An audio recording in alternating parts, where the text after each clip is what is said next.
Good morning. Hi, we have here with us today Cath Howard. Cath is running for Township Supervisor. And thank you for joining us today, Cath. We appreciate you being here. Thank you. Could you tell, for those people that may not know you or new to the township, a little bit about yourself? Okay.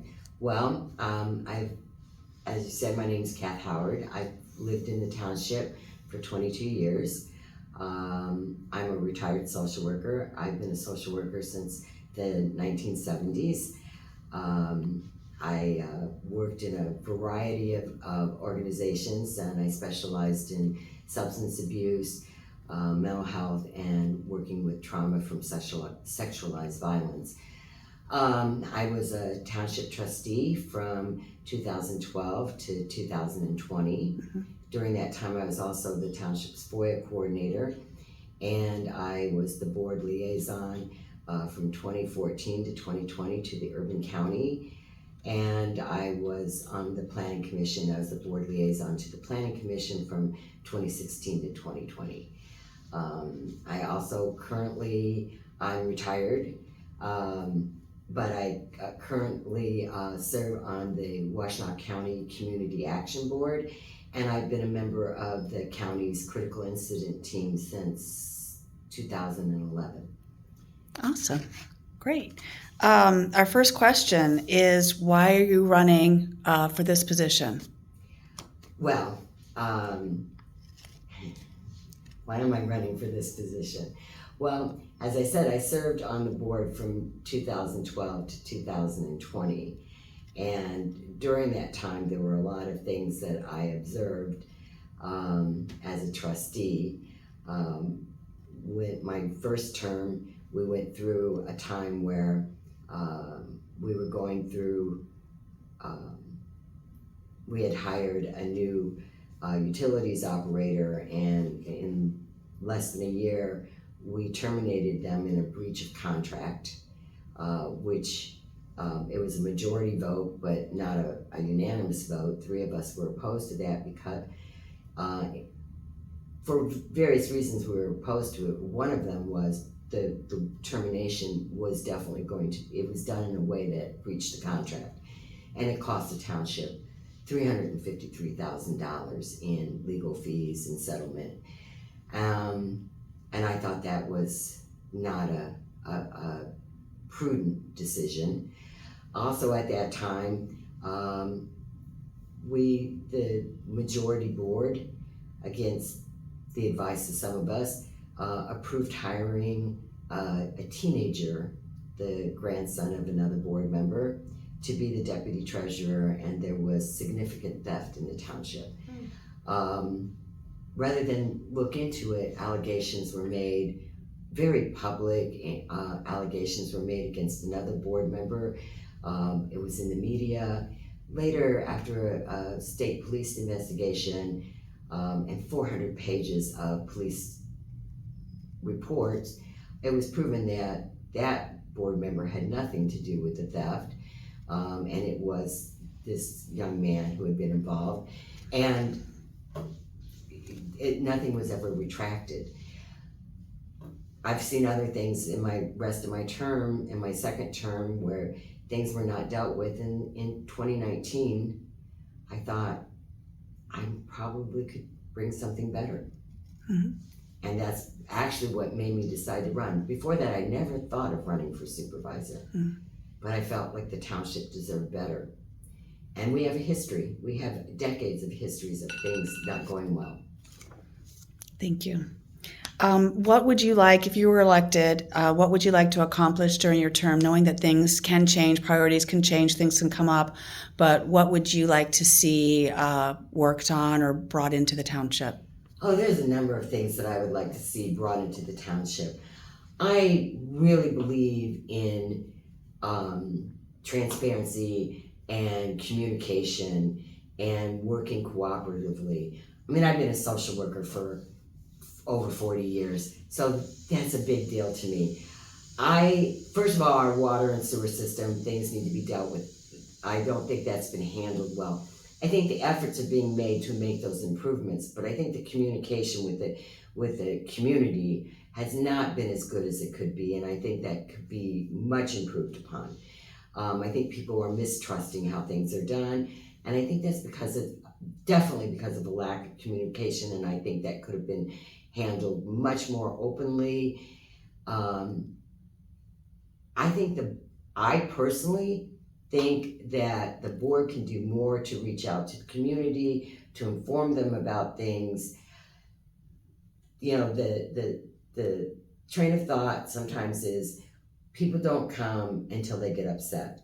My feeling is I'm not responsible for what other people do. I'm only responsible for what I do.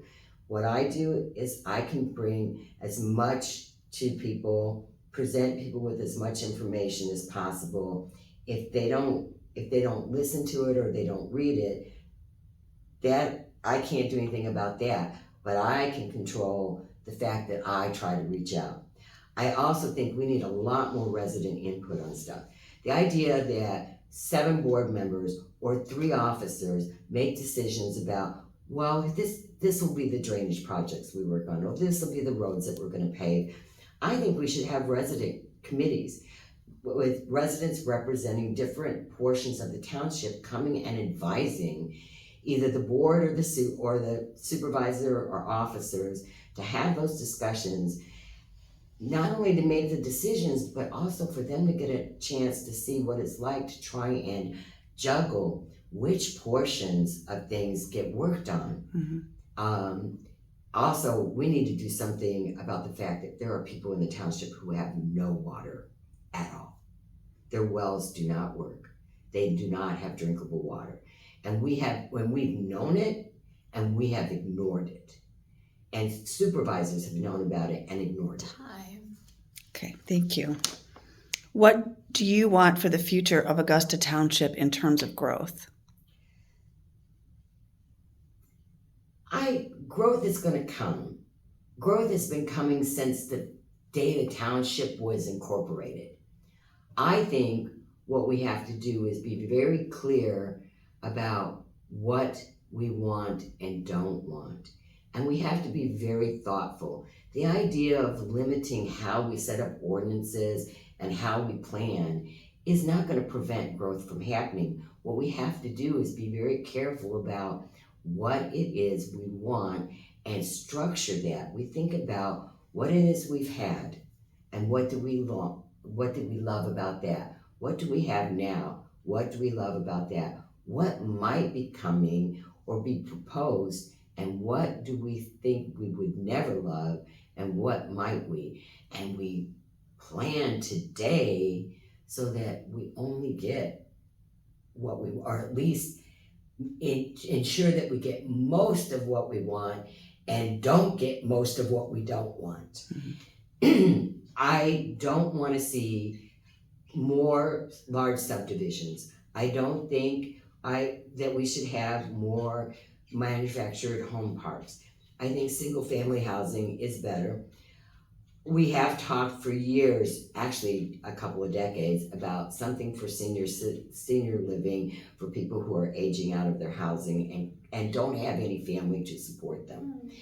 But we have to think about what that is, how to do it.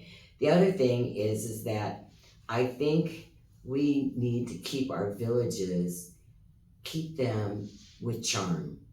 We have to plan for what kinds of business can come into the villages. And they need to be something, I think, that provides personal service, custom kinds of things that bring people together, maybe people from the outside to do shopping, to use our eateries, but then they go home. But it keeps the small town, downtown feel. That's awesome. Thank you. Last question. How do you handle conflict, manage working relationships with people that have different and sometimes very strong opinions that are opposite of yours? Well, most of the time I try to stay calm, and I prefer let's just put out all of our ideas on the table. And let's just hear each other out without trying to make a decision right this minute. The second thing is, what's the pulse of the community we serve? We're not just the decision makers, We're supposed to be representing the community. And until we change entirely, which I hope we don't, this is still sort of a majority rules. And the majority is not the board, the majority is the community. And we need to get a pulse. And then we're never all going to agree. There has to be some degree of workable compromise. So how do we get to a point where we have that we get the most for the most amount of people and minimize the stressors for people? And it won't be a perfect solution, but we have to work for what is the best that we can get for the most amount of people. That's my preference. Do I always succeed in that? No, I'm human, and sometimes I have a temper. But I don't know. I was a successful social worker, and people didn't always agree. So I think that I can do that. I also think keeping our own rules, the guidelines we've set up as a board, and follow those, and we don't, and we haven't. That's awesome. Thanks, Cath. Thank you for coming Thank in you. today.